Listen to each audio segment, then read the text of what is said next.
जय हिंद दोस्तों। मैंने इससे पहले फीडबैक को कंप्लीट किया था, जो एम्पलीफायर में फीडबैक देते हैं। अब देखेंगे हम एक नया एमिटर फॉलोवर, तो समझेंगे कि एमिटर फॉलोवर क्या होता है। इसके बाद हम देखेंगे कि एक डार्लिंगटन एम्पलीफायर होता है, तो उस डार्लिंगटन एम्पलीफायर को भी समझेंगे। और फिर हम स्टार्ट करेंगे दोलित्र ऑसिलेशन। तो दोलित्र बहुत इंपॉर्टेंट है, दोलित्र को आपको पढ़ना होगा। ट्यून्ड सर्किट भी साथ में देख लेंगे कि ट्यून्ड सर्किट इससे पहले की क्लास में मैंने थोड़ा सा जिक्र किया था, लेकिन इस बार हम ट्यून्ड सर्किट को पूरा कंप्लीटली पढ़ेंगे। तो हम स्टार्ट करेंगे एमिटर फॉलोवर। तो एमिटर फॉलोवर को समझते हैं, क्या होता है एमिटर फॉलोवर।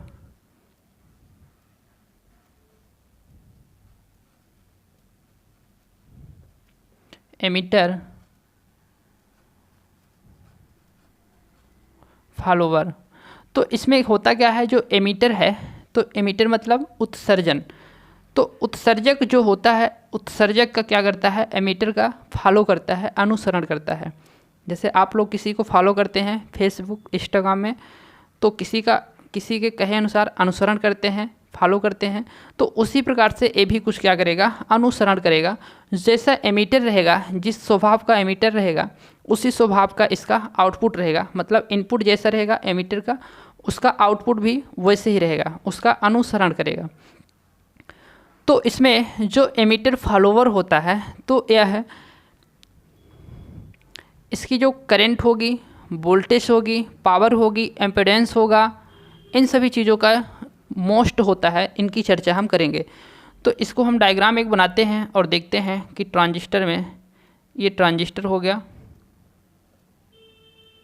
एमिटर हो गया और ये कलेक्टर हो गया। एमिटर से हम सीधे ही इसमें एक प्रतिरोध की सहायता से इसको हम लाते हैं और यहाँ कैपेसिटर लगाते हैं और इसके आउटपुट को कुछ इस प्रकार से कलेक्टर एमिटर नाम दे के, इस चित्र से आप भली भांति परिचित होंगे। इसको मैं कई बार बना चुका हूँ। और यहाँ कैपेसिटर को लगाते हैं, यह इनपुट कैपेसिटर है। यह जो है तो प्रतिरोध है R1 और R2। यहाँ इनपुट है, इनपुट में हम सिग्नल को देते हैं कुछ इस प्रकार से, और आउटपुट में हमारा सिग्नल कुछ इस प्रकार से मिलता है। तो ये होगा आउटपुट। इसमें हम कॉमन कर देते हैं किसको, कलेक्टर को। तो वोल्टेज जो होगी ये कॉमन कलेक्टर की होगी। एनपीएन टाइप का ट्रांजिस्टर है, इसमें बताने की ज़रूरत नहीं। इसमें आप सोचेंगे कि सप्लाई कहाँ से आउटपुट इनपुट करेंगे, तो ये पूरा एक नेगेटिव वाला ही, पूरा एक कॉमन होता है, नेगेटिव वाला ही इसका सिरा है पूरा। तो इसमें हुआ ये कि जो एमिटर है, तो एमिटर, इसमें एमिटर जो फॉलोवर है, इसका मतलब ये हुआ कि जो इसमें करंट गेन होती है, तो फीडबैक की करंट गेन जो होती है, तो वह फीडबैक की करंट गेन इसमें एमिटर एम्पलीफायर होता है। तो फीडबैक की जो एक करंट होती है, कौन सी करंट, नेगेटिव करंट, जो एमिटर फॉलोवर होता है, तो एमिटर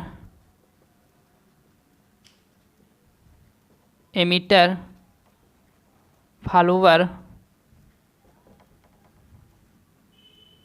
नेगेटिव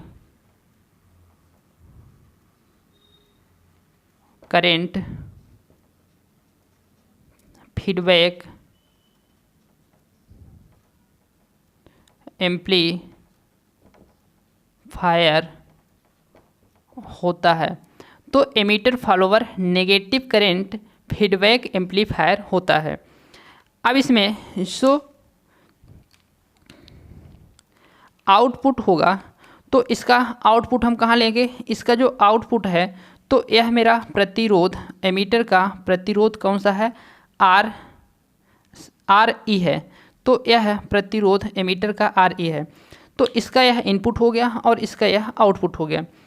इसका आउटपुट जो हम लेते हैं तो एमीटर के समांतर में, एमीटर के, यह एमीटर है, एमीटर के समांतर में इसका आउटपुट लेते हैं।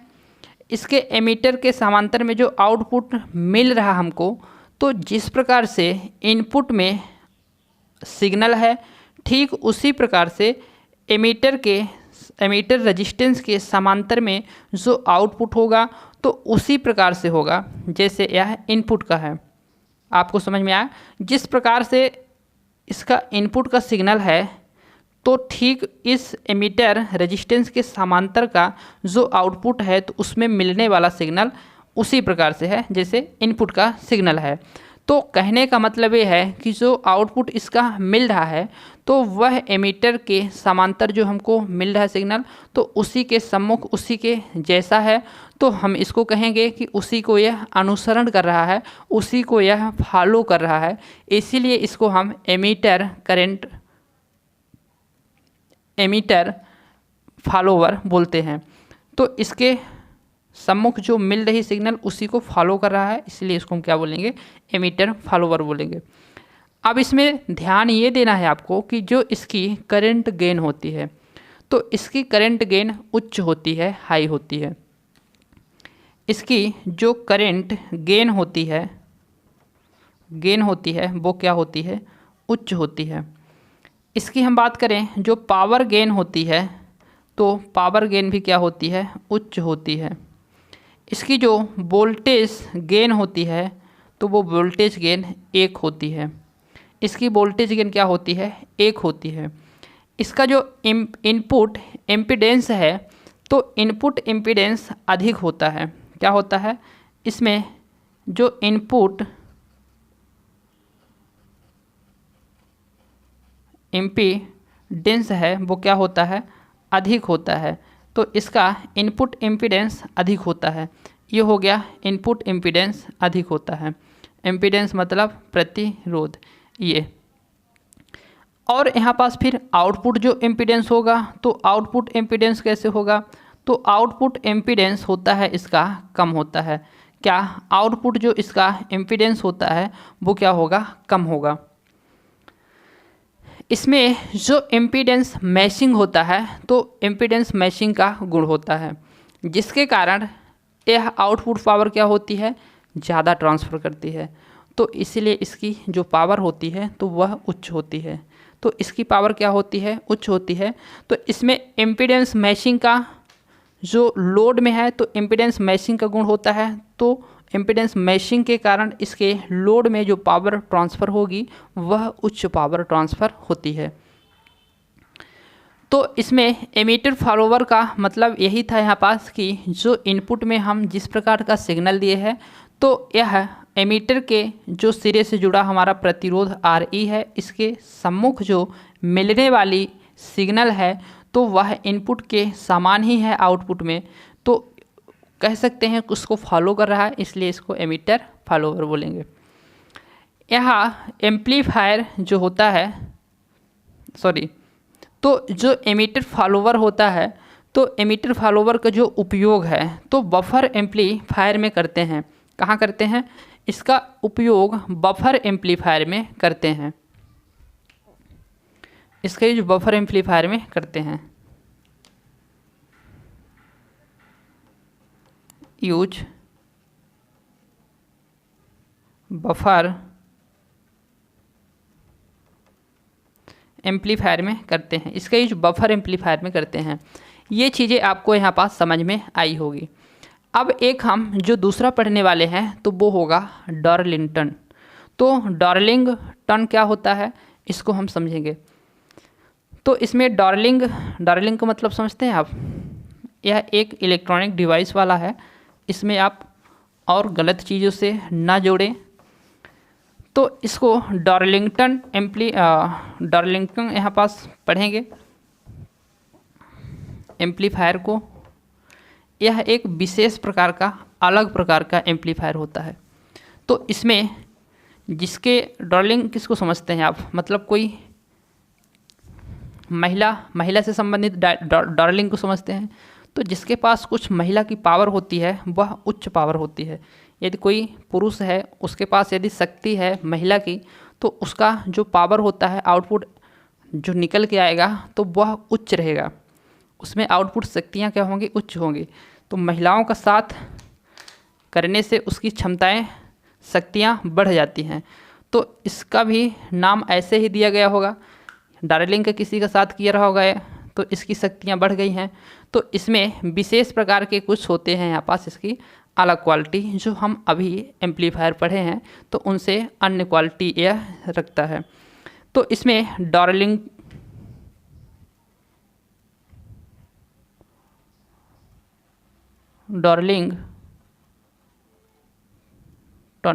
Darlington amplifier. तो डार्लिंगटन एम्पलीफायर से हम क्या समझेंगे यहाँ पास, तो यहाँ डार्लिंगटन जो एम्पलीफायर होता है तो इसको हम इस प्रकार से समझते हैं। ये हो गया हमारा ट्रांजिस्टर और यहाँ पास ये दूसरा ट्रांजिस्टर हो गया, और इसका इस दूसरे ट्रांजिस्टर को हमने क्या किया, सॉरी, इसका जो ये एमीटर है तो इसके एमीटर से हम सीधे इसके बेस को दे दिए, और इसका जो कलेक्टर है तो कलेक्टर को हम सीधे क्या कर दिए, यहाँ पास कॉमन कर दिए। तो इसके कलेक्टर को जब हम कॉमन कर दिए तो इसको VCC नाम दे दिए। अब इसका जो बेस है तो इसके बेस में हम वोल्टेज डिवाइडर प्रतिरोध का यूज़ किए हैं, तो ये वोल्टेज डिवाइडर प्रतिरोध हो जाएगा। और यहाँ कैपेसिटर लगाते हैं तो कैपेसिटर को हम लगा देंगे R1 प्रतिरोध और R2 प्रतिरोध, Q1 और ये Q2। यहाँ पास से हम सिग्नल को ले लेंगे, यहाँ हम इनपुट सिग्नल देंगे, इनपुट सिग्नल, और हमारा जो आउटपुट सिग्नल यहाँ मिलेगा तो इसके एमीटर से जो हम प्रतिरोध को निकालते हैं, तो हमने अभी देखा तो कुछ इसी प्रकार से हमने निकाला था। तो जो एमीटर फॉलोवर हैं तो उसी एमीटर फॉलोवर के ट्रांजिस्टर को हमने 2 लगा दिया।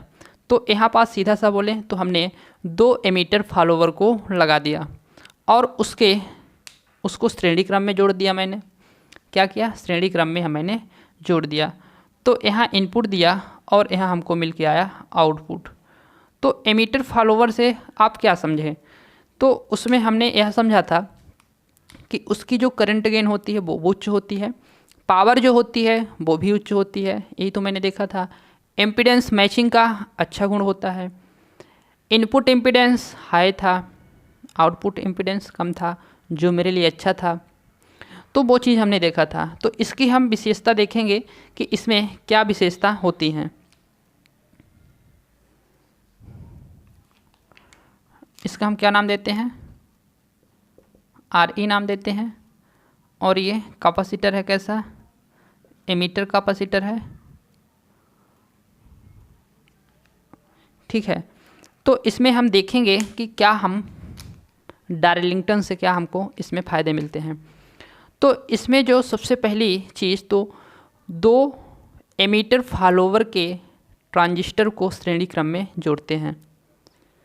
तो इसमें जो धारा का गेन होगी, तो इसमें धारा क्या होती है, करंट क्या होती है, इसमें करंट गेन बहुत ज़्यादा होती है, उच्च होती है, मतलब यह हमारे लिए बेहतर है। तो इसमें करंट गेन होती है उच्च। क्या होती है इसमें, इसमें धारा लब्धि लिखें या गेन, तो यहाँ मैं गेन लिखता हूँ, तो क्या होती है, उच्च होती है।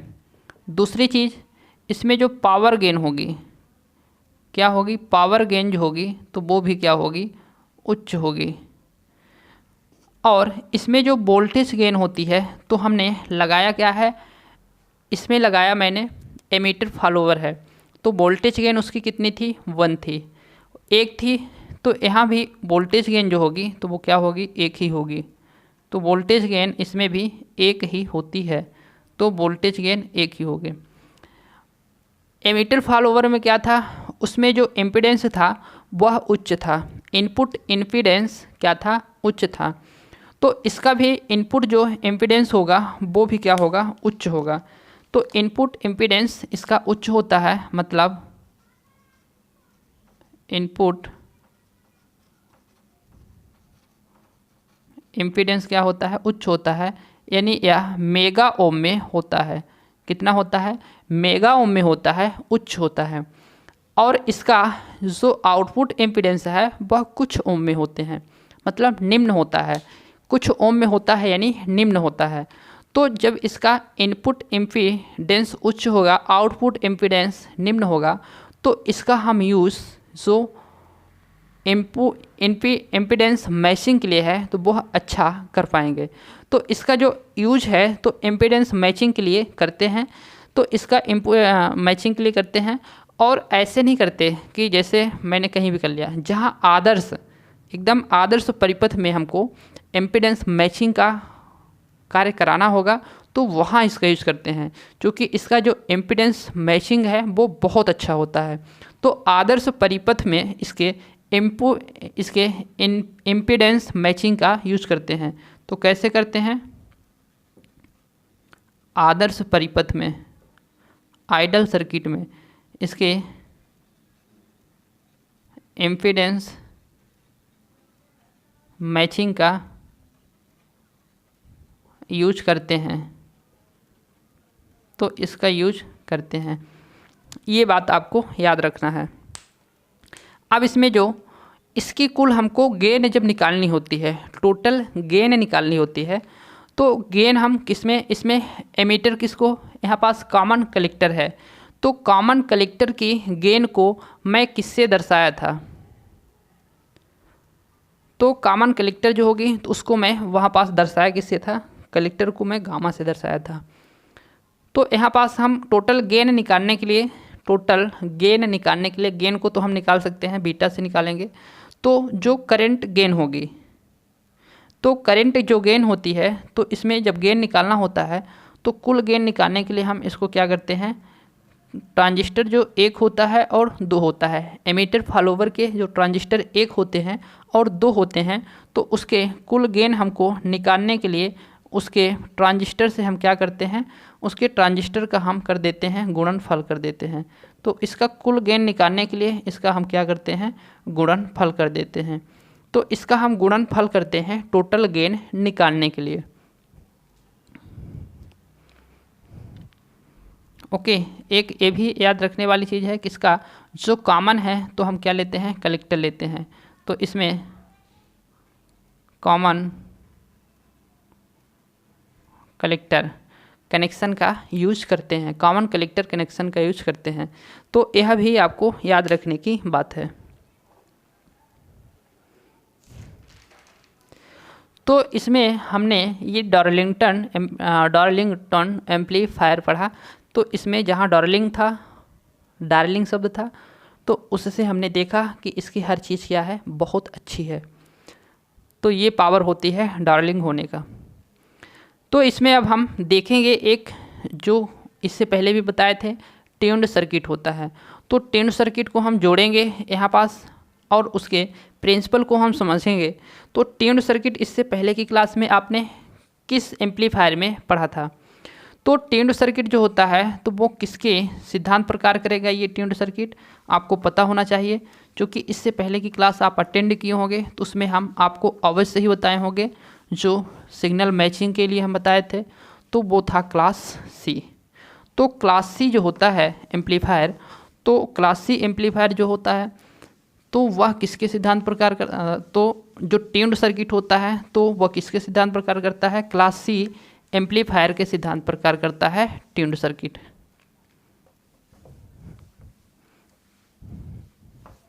तो हम यहाँ समझ लेते हैं कि ट्यून्ड सर्किट भाई क्या होता है।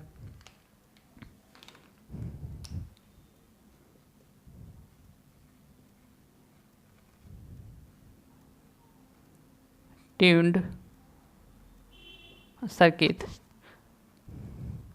तो ट्यून्ड सर्किट क्या होते हैं? ट्यून्ड सर्किट को हम देखेंगे यहाँ पास बना के।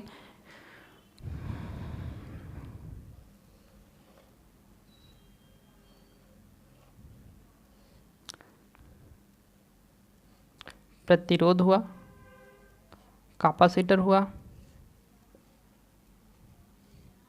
वोल्टेज डिवाइडर हुआ,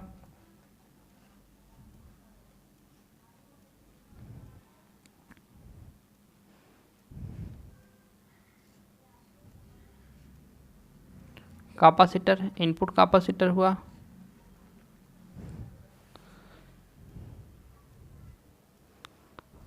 और यहाँ जो मेन चीज़ है तो यहाँ पास है, तो उसको हम दूसरे कलर से बनाते हैं। तो ट्यून्ड सर्किट बनाने के लिए हम कैपेसिटर की यूज करते हैं और किसका यूज करते हैं? इस प्रकार से इंडक्टर का यूज करते हैं, और उसके दोनों सिरों को हम क्या करते हैं? कॉमन कर देते हैं। तो कलेक्टर के साथ इसको मैंने यहाँ पास कर दिया। अब यहाँ जो इसके आउटपुट को हम निकालेंगे,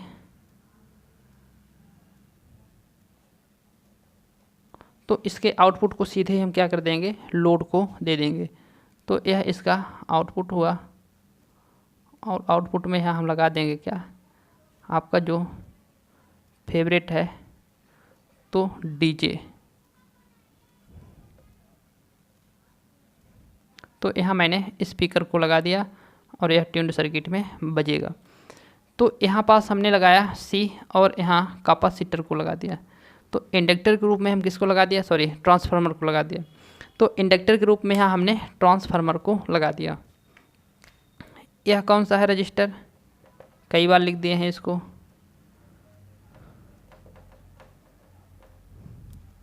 और R1 R2 यहाँ मैंने इनपुट सिग्नल दिया, यहाँ इनपुट सिग्नल दिया।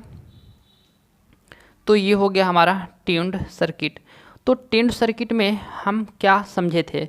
तो ट्यून्ड सर्किट को हम देखे थे कि ट्यून्ड सर्किट जो होता है तो इसका ऑपरेशन क्लास सी एम्पलीफायर पर निर्भर करता है। तो क्लास सी एम्पलीफायर के सिद्धांत पर यह कार्य करता है ट्यून्ड सर्किट। ट्यून्ड सर्किट जो होता है तो यह रेजोनेंस मतलब अनुनाद, तो अनुनाद के सिद्धांत पर यह कार्य करता है। तो किसके सिद्धांत पर कार्य करता है? अनुनाद के सिद्धांत पर कार्य करता है ट्यून्ड सर्किट। तो अनुनादी आवृत्ति क्या होती है? तो जिस आवृत्ति पर इनपुट सिग्नल, जिस आवृत्ति पर इनपुट सिग्नल को यह एम्पलीफाई करेगा। तो जिस इनपुट सिग्नल पर यह आवृत्ति को एम्पलीफाई करेगा, इस प्रकार से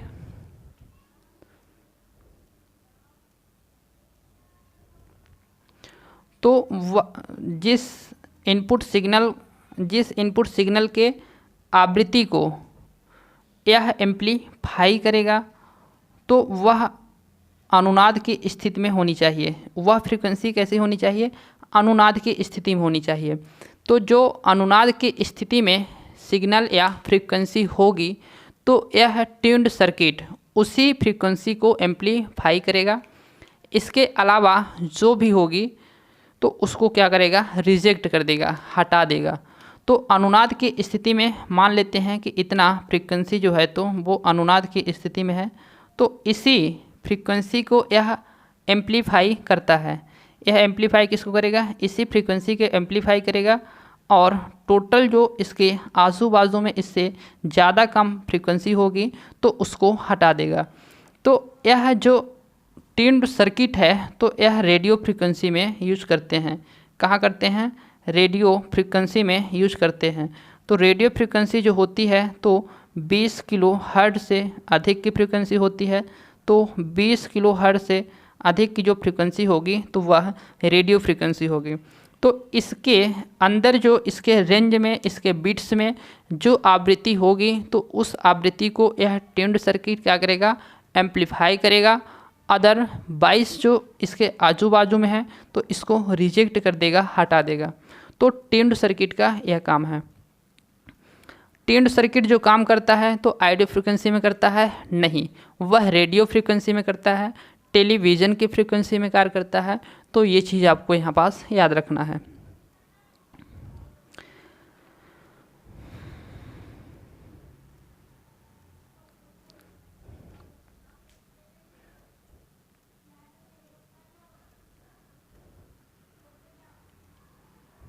तो इसको मैं क्या देखा था, क्लास सी जो एम्पलीफायर था, तो क्लास सी एम्पलीफायर में इसको मैंने क्या बोला था, ये जो पट्टी है तो इस पट्टी को नैरो बैंड बोला था, यानी जो सकरी पट्टी होती है तो इस पट्टी को मैंने क्या बोला था, नैरो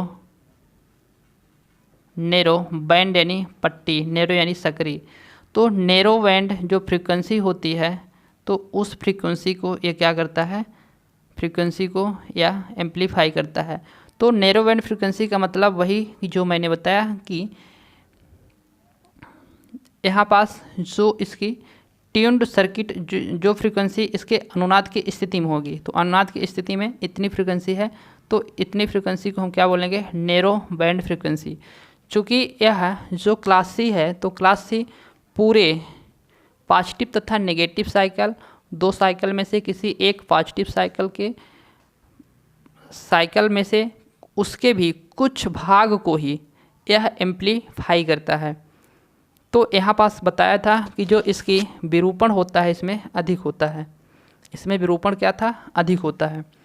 तो यह नैरो बैंड की फ्रीक्वेंसी को क्या करेगा, एम्पलीफाई करेगा। जो नैरो बैंड की फ्रीक्वेंसी होगी तो वह एक अनुनाद की स्थिति में होगी और उसी फ्रीक्वेंसी को यह एम्पलीफाई करेगा, उसके अलावा जो इधर उधर की फ्रीक्वेंसी होगी उसको एम्पलीफाई नहीं करता है। इसमें हमको अब देखना है जो ऑसिलेटर होता है।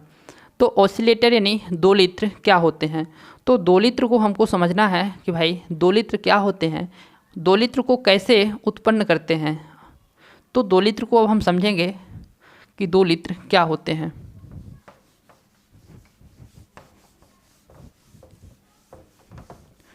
तो एक्चुअली में जो दोलित्र होता है तो वो दो प्रकार का होता है।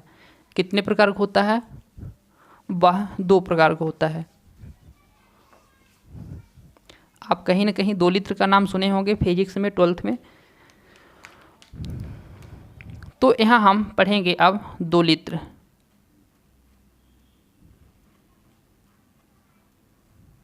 दोलित्र मतलब ऑसिलेटर। तो ऑसिलेटर को हम समझेंगे, दोलित्र को हम समझेंगे। तो दोलित्र होता क्या है, तो हमारे पास जो डीसी ऊर्जा होगी उस डीसी ऊर्जा को हम क्या करेंगे, ऑसिलेशन करेंगे और आउटपुट में जितने फ्रीक्वेंसी की हमको आवश्यकता पड़ेगी उतने फ्रीक्वेंसी में हम उस ऊर्जा को परिवर्तित कर लेंगे। क्या करेंगे, हमारे पास डीसी ऊर्जा होगी, उस डीसी ऊर्जा को हम दोलित करेंगे, मतलब ऑसिलेशन करेंगे और ऑसिलेशन करके उसके आउटपुट में एसी की जितने फ्रीक्वेंसी की हमको आवश्यकता होगी उतने फ्रीक्वेंसी में उसको हम ऑसिलेशन कर लेंगे। तो यह दोलित्र उत्पन्न करना, इस प्रकार से दोलित्र उत्पन्न करना कहलाता है। तो यहाँ जो दोलित्र को हम उत्पन्न करेंगे तो हमारी जो दोलित्र होगी तो उसको यहाँ पास हम लगाते हैं क्या, ऑसिलेशन लगाएंगे, यहाँ पास हम दोलित्र लगाएंगे और जो डीसी हमारी एनर्जी होगी तो डीसी एनर्जी क्या होगी, इसमें किसी प्रकार का ऑसिलेशन नहीं होगा। क्योंकि ऑसिलेशन, दोलन किसको बोलेंगे हम, दोलन हम बोलते किसको हैं, आप जैसे पेंडुलम घड़ी समझें या फिर आप झूला झूलते होंगे तो वो झूला को जब एक बार धक्का दे देते हैं तो वह ऐसे ऐसे दोलन करता रहता है। तो दोलन जब ऐसे ऐसे करता रहता है तो ऐसे में हम देखेंगे कि उसकी वेव बनती है। यदि यहाँ पास इसका 0 डिग्री पर है और इससे जब आगे इधर इधर गया तो फिर इधर आया, फिर इधर आया, तो ऐसे में एक हमको साइन वेव मिलती हुई दिखाई देगी। तो जो मेरा लाल मार्कर था वो 0 डिग्री पर था। कैसा था? 0 डिग्री पर। तो ये 0 डिग्री हो गया। और जब ऐसे ऐसे घूम रहा था तो ऐसे ऐसे जब हम इसको कुछ ऐसे ऐसे घुमाएं तो ये आपको ऐसे ऐसे ये दिख रही। तो इसको हम बोलेंगे क्या? दोलन बोलेंगे। तो इसी को हम दोलन द्वारा, दोलित्र द्वारा हम इसी प्रकार से दोलन को उत्पन्न करते हैं। तो ये जो डीसी ऊर्जा होती है, इस डीसी ऊर्जा को अपने आवश्यकता अनुसार हम यदि एसी ऊर्जा में इसको कन्वर्ट कर लिए तो इसको हम दोलित्र कहेंगे। अब ये जो दोलित्र होता है तो यह 1 हर्ट्ज से इसको बहुत ज़्यादा मेगा हर्ट्ज तक इसको हम उत्पन्न कर सकते हैं। तो जो दोलित्र होता है तो 1 हर्ट्ज से हम इसको मेगा हर्ट्ज तक में, गीगा हर्ट्ज तक में, कई मेगा यानी गीगा हर्ट्ज तक इसको हम उत्पन्न कर सकते हैं दोलित्र को। तो खासकर आप याद रखेंगे कि 1 मेगा हर्ट्ज से गीगा हर्ट्ज तक में इसको हम उत्पन्न कर सकते हैं। गीगा मतलब 10 की पावर 9, 10 की पावर 9 गीगा बोलेंगे उसको। तो गीगा, मेगा में 10 की पावर 6, -6 लगा देंगे तो माइक्रो हो जाएगा। तो यहाँ पास हम जो दोलित्र होता है तो उसको हम 2 प्रकार से डिवाइड कर देते हैं। कितने प्रकार से? 2 प्रकार से। दोलित्र का जब हम वर्गीकरण पढ़ते हैं तो वो कितने प्रकार से? 2 प्रकार से हम करते हैं इसको। दोलित्र का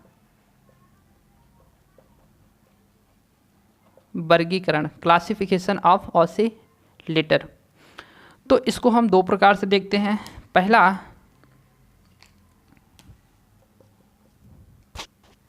पहला होता है हार्मोनिक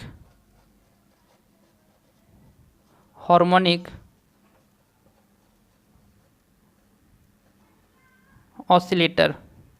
हार्मोनिक ऑसिलेटर। तो हार्मोनिक को क्या बोलेंगे आप? हार्मोनिक को हिंदी में जो बोलते हैं तो हार्मोनिक को हिंदी में आवर्ती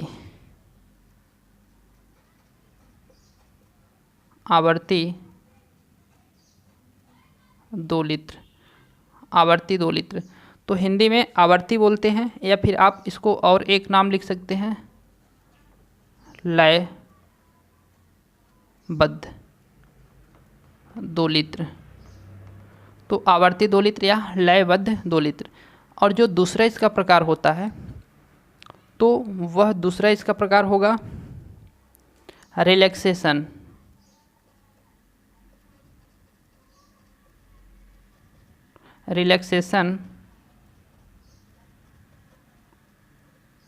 ऑसिलेटर।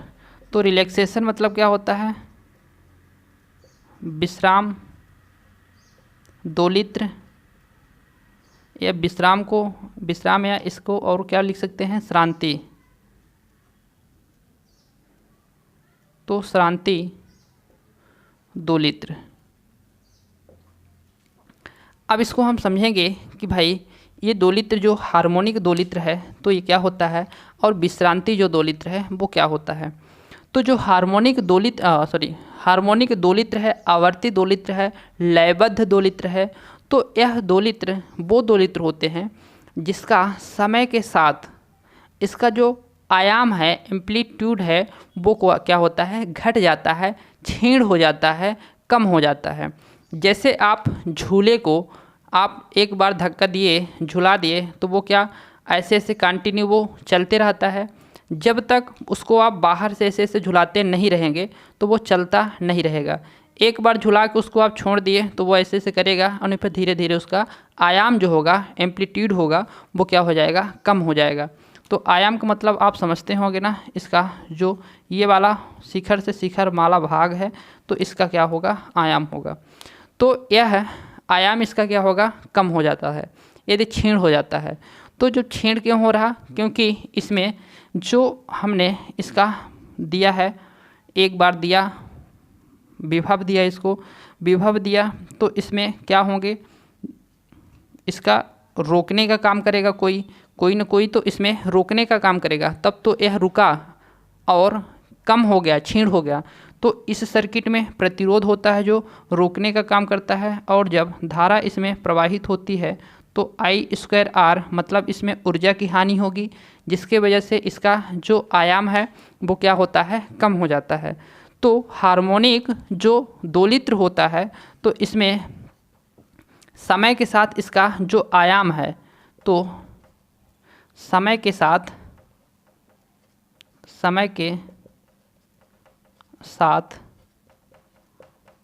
आयाम क्षीण हो जाता है। क्षीण मतलब कम हो जाता है, तो वह हार्मोनिक रिलैक्सेशन कहलाते हैं। तो इसको कुछ हम इस प्रकार से बनाते हैं कि भाई इसका क्या हो गया है, यहाँ पास जो आयाम है तो शुरू में तेज था, शुरू में क्या था, शुरू में यह यहाँ से यहाँ तक आ रहा था, फिर इसका आयाम धीरे धीरे कम हो गया, तो इसका आयाम क्या हुआ, धीरे धीरे कम हो गया इस प्रकार से।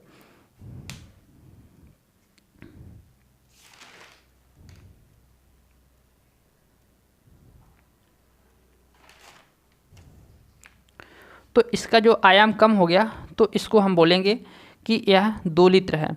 तो दोलित्र या जो हार्मोनिक दोलित्र है, तो इसको जब हम दो भागों में डिवाइड करते हैं, तो इसको जब हम दो भागों में डिवाइड करेंगे तो एक होगा आपका डैम्प्ड दोलित्र और जो दूसरा होगा अनडैम्प्ड दोलित्र। तो यह जो जिसका भाग क्या हो रहा, कम होता जा रहा, तो वह डैम्प्ड दोलित्र के अंतर्गत आएगा। अवमंदित दोलित्र के अंतर्गत यह आता है। अब इसको जब हार्मोनिक को हम दो भागों में फिर से इसको डिवाइड कर दिए, एक तो अवमंदित और दूसरा एक अवमंदित और दूसरा अनावमंदित, एक तो डैम्प्ड और दूसरा अनडैम्प्ड और दूसरा डैम्प्ड। तो इसको हम दो भागों में डिवाइड कर दिए। तो जो अवमंदित होता है तो ये अवमंदित में होता है कि इसका जो आयाम है धीरे धीरे क्षीण हो जाता है, कम हो जाता है। यदि हम अनावमंदित की बात करें तो अनावमंदित दोलित्र हम किसको बोलेंगे, तो अनावमंदित जो दोलित्र होगा हम उसको बोलेंगे जिसका आयाम जो होता है वह कंटिन्यू बना रहता है, वह रेगुलर जिसका आयाम बना रहता है, तो उसको हम बोलेंगे अनावमंदित दोलित्र। तो अनडैम्प्ड जो दोलित्र होगा,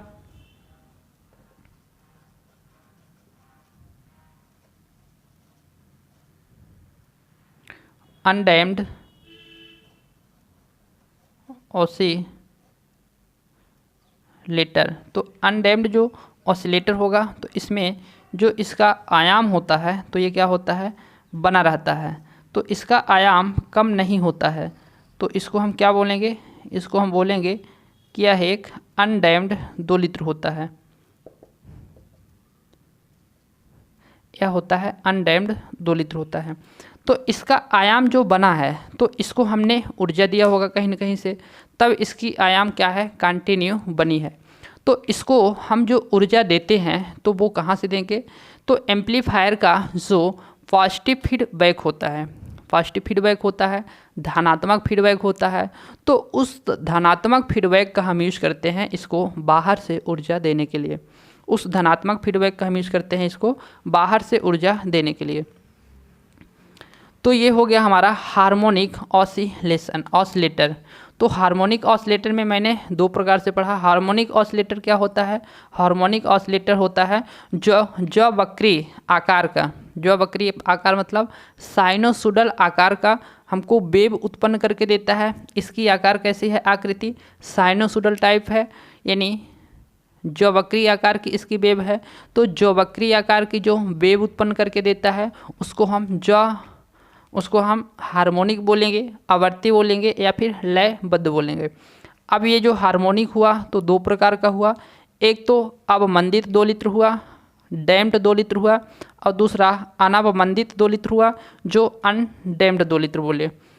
तो जो अवमंदित दोलित्र है जिसका समय के साथ आयाम जो होता है, एम्पलीट्यूड होता है, वो क्षीण हो जाता है, तो उसको हम डैम्प्ड दोलित्र बोले।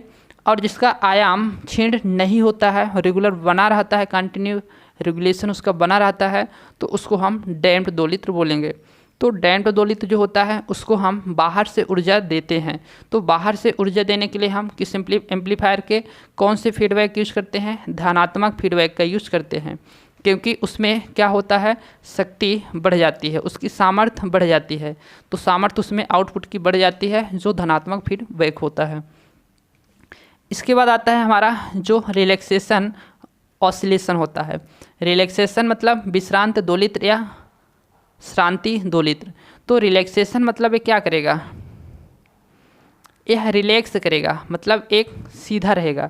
तो रिलैक्सेशन में क्या होता है, यह रिलैक्स करता है, मतलब यह सीधा रहता है। तो रिलैक्सेशन जो दोलित्र होता है तो यह कुछ इस साइनोसॉइडल आकार का नहीं होगा। तो यह रिलैक्सेशन वाला किस आकार को होगा फिर, तो ये जो रिलैक्सेशन वाला होता है तो इसकी जो आकार होता है तो वो होगा आपका वर्गाकार होगा,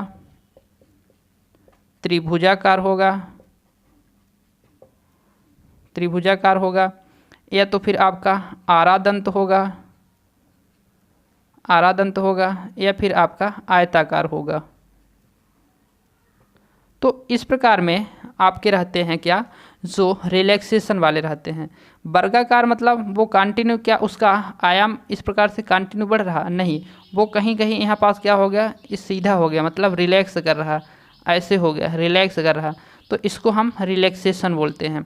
रिलैक्सेशन मतलब विश्रांति करने लगता है, लेकिन इसका तो हर क्षण कहीं न कहीं मान इसका परिवर्तित हो रहा है। इसका जो इंस्टेंटेनियस वैल्यू, तत्कालिक वैल्यू है, वो अलग अलग है। तो उसको हम बोलेंगे साइनोसॉइडल में, और इसको हम बोलेंगे रिलैक्सेशन में। तो इस प्रकार से है। अब इसमें जो अनडैम्प्ड होता है, अनडैम्प्ड जो यहाँ पर ऑसिलेशन है, तो इसको जो हम बाहर से पॉजिटिव फीडबैक देते हैं, तो फीडबैक देने की इसकी कुछ दो शर्तें होती हैं कि यह पूर्ण रूप से अनडैम्प्ड तभी होगा, मतलब वह अपने आयाम को क्षीण नहीं करेगा। तो ये बोलता है कि हमारे लिए तुम दो शर्त रखो। तो इसके लिए दो शर्त रखना पड़ता है। तो वह दो शर्त क्या होती है, तो यह बोलता है कि जो हमको दोगे, तुम फीडबैक दोगे, तो उसके जो डिग्री होते हैं, उसके बीच का जो डिग्री होता है तो वह 0 डिग्री होना चाहिए। मतलब जो इनपुट हमारा सिग्नल होगा और जो फीडबैक सिग्नल होगा, उसके बीच का जो डिफरेंस होगा वह 0 डिग्री होना चाहिए। तो कैसे 0 डिग्री होना चाहिए, तो इसमें जैसे इसके हम इस वाले सिग्नल को हम कुछ इस प्रकार से, यह इनपुट सिग्नल है। अब ये बोलता है कि हमको जो तुम सिग्नल दोगे कहीं से लाके पॉजिटिव दोगे, तो उस सिग्नल और हमारे बीच का जो डिफरेंस है वह 0 डिग्री होना चाहिए। तो मैं बोला कि ठीक है भाई, तुमको मैं 0 डिग्री का ही सिग्नल बना के दूंगा। तो फिर हम कैसे बनाते हैं, तो इसको जब हम एम्पलीफाई करते हैं, तो एम्पलीफाई जब हम करेंगे इसको, तो वहाँ एमीटर को लगाएंगे। तो एमीटर क्या कर देगा, एम्पलीफायर में एमीटर को लगाएंगे तो वह 180 चेंज कर देगा, इस 180 डिग्री चेंज कर देगा। अब हम एमीटर से क्या करते थे, जब हमने पॉजिटिव फीडबैक पढ़ा था तो यहाँ एम्पलीफायर को लगाया था। एम्पलीफायर के बाद हम यहाँ पास लगाए थे फीडबैक सर्किट, और फिर इसको दे दिए। तो एमीटर क्या किया, 180 अंश चेंज कर दिया था यहाँ पास। अब यहाँ पास जो हम फीडबैक करेंगे, इसको देंगे, तो यह भी क्या करेगा, ये फीडबैक भी 180 अंश इसको क्या कर देगा, चेंज कर देगा। तो यह जो नीचे से साइकिल प्रारंभ होती थी, तो वह साइकिल होगी अब हमारी उच्च से प्रारंभ। तो यहाँ हम 0 डिग्री 180 दूना 360, और 360 और 0 के मध्य कितना डिफरेंस होगा, 0 को होगा। तो यहाँ पास 0 डिग्री, इसको फिर हम इसकी शर्तें पूरा करके, इसको हम पहली शर्त पूरा कर दिए, और इसको 0 डिग्री का हम इसके 0 डिग्री का कोण, 0 डिग्री इसको हम इसके बीच का कोण को रखें और इसके शर्त को पूरा किए। तो इसके फीडबैक सिग्नल और इनपुट सिग्नल के मध्य का जो फेज शिफ्ट है वो कितना किए, 0 कर दिए, और इसको हम दे दिए। दूसरा चीज़ ये बोलता है कि हमको जो लूप गेन है, पास गेन है, उसकी जो वैल्यू है वह यूनिटी होनी चाहिए। तो इसके जो लूप गेन है तो उसकी जो वैल्यू है वह यूनिटी होना चाहिए, एक होना चाहिए, इकाई होना चाहिए। तो इसके भी दूसरे शर्त को हम पूरा करते हैं। तो फिर आप बोलेंगे कि लूप गेन क्या होता है, तो लूप गेन आपको आगे मिलेगा। आगे इससे पहले इसके आगे ही हम बताएंगे कि लूप गेन क्या होता है। तो यह दोनों शर्त पूरा करने को बोलता है और इसकी दोनों शर्त पूरा होती है। तो लूप गेन को यूनिटी रखना पड़ता है और लूप गेन के अलावा इसके फेज शिफ्ट को हम 0 डिग्री रखते हैं। तो ये चीज़ हो गई आपको यहाँ पास समझने की।